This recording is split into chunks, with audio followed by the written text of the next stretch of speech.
Today, we're covering the rise in long-term interest rates and what may be driving them. The 30-year Treasury yield reached nearly 5.3% this week, its highest level in almost 2 decades, and the 10-year sits near 4.7%. On Wednesday, the Treasury responded, saying it would double the minimum size of its Treasury buyback program of longer-dated bonds to $4 billion per operation, part of a program of up to roughly $54 billion in buybacks per quarter. The aim is to drive longer-term yields lower as they impact rates for mortgages, corporate borrowing, and credit throughout the economy. Yields fell swiftly on the news, but the relief lasted only about a day. The risk investors fear is that the move could backfire.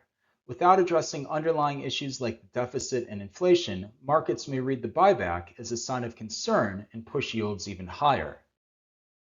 So why have rates been rising? It's a confluence of pressures. Large deficits, inflation above target, massive AI investment, and strong nominal GDP growth. Start with the deficit.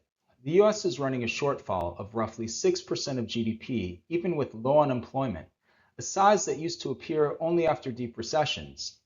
Federal debt crossed $40 trillion this week, and the Congressional Budget Office projects deficits near 6% of GDP for the next decade. Inflation is another force. CPI is up 3.4% year over year and has run above the Fed's 2% target for more than 5 years, with energy prices up now on tensions with Iran and AI demand adding to the pricing pressure.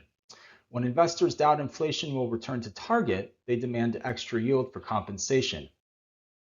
Strong growth is also pushing rates higher. Nominal GDP grew 6.5% over the past year, the fastest pace since 2023. Fueled in part by trillions of dollars in AI investment.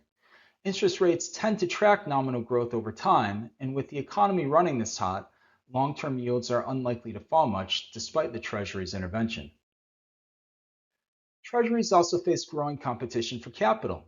Corporate bond issuance is expected to jump from roughly $700 billion last year to $1.2 trillion this year, about the same level of Treasury issuances. Bond funds have responded, trimming treasuries and adding corporates. For markets, the implications cut across assets. Households and companies that need credit face higher borrowing costs, and those that borrowed at lower rates face rising refinancing costs. Higher yields also pressure equity valuations, particularly the most expensive parts of the market, and persistent fiscal concerns could weigh on the dollar. On the other hand, as rates rise, we are considering whether increasing fixed income exposure could make sense for income-focused investors. Please let us know if you have any questions or feedback. Thank you and have a great weekend.